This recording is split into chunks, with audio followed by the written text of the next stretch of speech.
All right, let's dive in. I want you to think about something for a second. This isn't just a history lesson. Think of it more like a blueprint.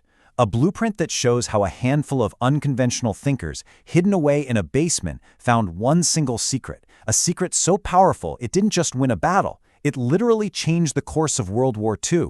And here's the thing. The way they did it, it's just as important for us today. So let's get into it. Okay, so picture this. It's May 27, 1942. You're Admiral Chester Nimitz, the guy in charge of the entire U.S. Pacific Fleet. The shock of Pearl Harbor is still fresh. The air is thick, you know? An intelligence officer walks into your office, but he's not giving you vague warnings. No, he hands you a schedule for an enemy attack. The Japanese are coming to Midway. They'll be coming from the northwest on bearing 325 degrees. The attack starts at 7 a.m. on June 4th. This wasn't a guess. It was a prophecy. So how, right? How on earth could they know that? We're talking about a time with no spy satellites, no internet, nothing like that. How do you read an enemy's mind from thousands of miles away? Well, the answer wasn't found on the battlefield. It was found in a hidden war, a war fought with numbers and codes, and a small, brilliant, kind of obsessive group of people who actually believed they could crack it. To really get how big of a deal this was, you have to understand what they were up against. This wasn't some simple puzzle. They were trying to break into a fortress. And that fortress was the Japanese Navy's most secret code, JN-25. And believe me, this thing was a beast. It was designed from the ground up to be completely 100% uncrackable. You know, this wasn't some overnight thing. This victory took almost 20 years of patient grinding work. It all started way back in 1924, when this guy, Lawrence Safford, set up the Navy's first code-breaking team. He saw the future. Then you've got people like Joseph Rochefort, who they sent to Tokyo for years to soak up the language and the culture. So when Japan rolls out this supercode, JN-25 and 39, the Americans weren't totally blindsided. They had a team. But then, December 7th, 1941 happens. And for these codebreakers, Pearl Harbor wasn't just a national tragedy. It was a personal failure. It lit a fire under them. They had to get redemption. So check this out. This is why JN-25 was so brilliant. It was like a lock with two different keys, and one of the keys changed all the time. First, a Japanese radio guy would look up a word, like carrier, in this huge 33,000-word codebook. That gives him a 5-digit number. Simple enough. But, and this is the genius part, he doesn't send that number. He opens a second book, an additive book, picks a random 5-digit number from it, and adds the two together. The number that gets transmitted is just scrambled mush. To break it, you don't just need their dictionary. You need to guess a random number from a book that changed constantly. It was basically designed to be impossible. So who do you give an impossible job to? You give it to the misfits, the geniuses, the guys working in a place called Station Hypo. And when I say place, I mean a windowless, freezing cold basement in Pearl Harbor. They called it the dungeon. Think about that. A concrete tomb, 60 feet long, just a constant hum of lights and the clatter of machines. This is where the magic was going to happen.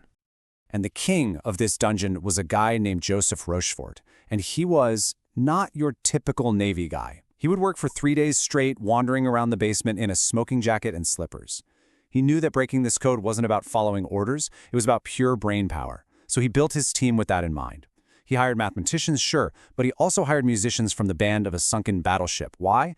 Because he believed that someone who could find a pattern in music could find a pattern in a stream of random numbers.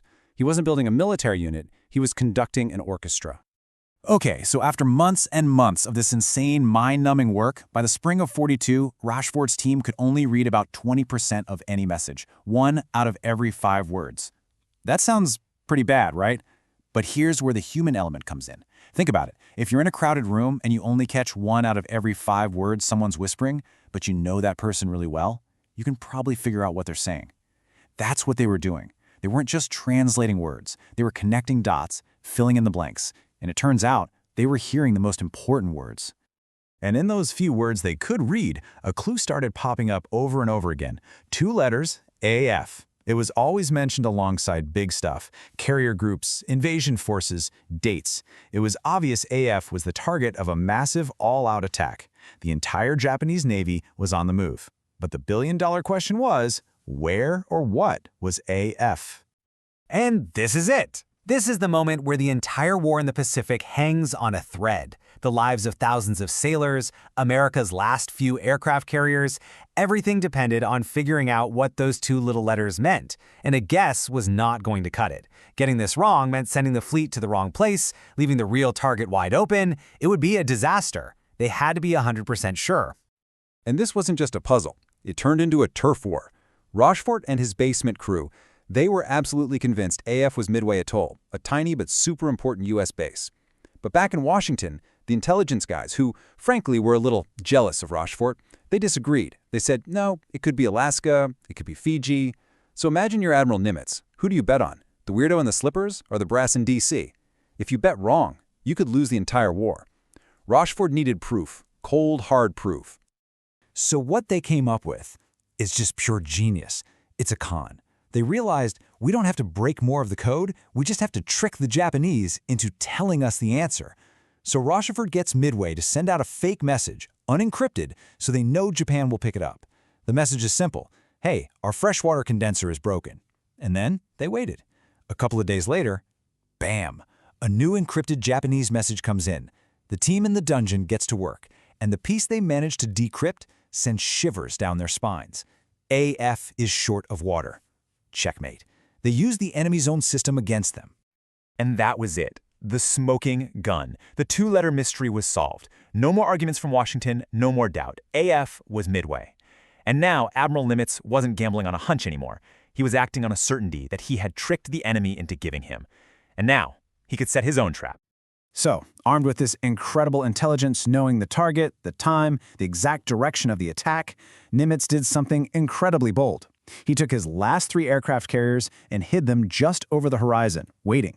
The massive Japanese fleet sailed right into it, completely blind, thinking they had the element of surprise. The hunters were about to become the hunted, and the battle that was supposed to be the end of the U.S. Navy became its greatest moment.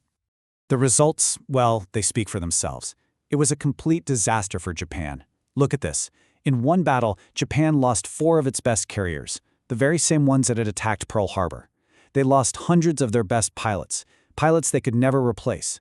The entire offensive power of the Japanese Navy was just gone. In the span of a few minutes, the entire tide of the war in the Pacific turned, and that victory was won in a quiet basement, thousands of miles away. And here's the wildest part. The Japanese were so convinced their code was uncrackable that they kept using it. This intelligence, which the Allies called Ultra, became their secret weapon for the rest of the war.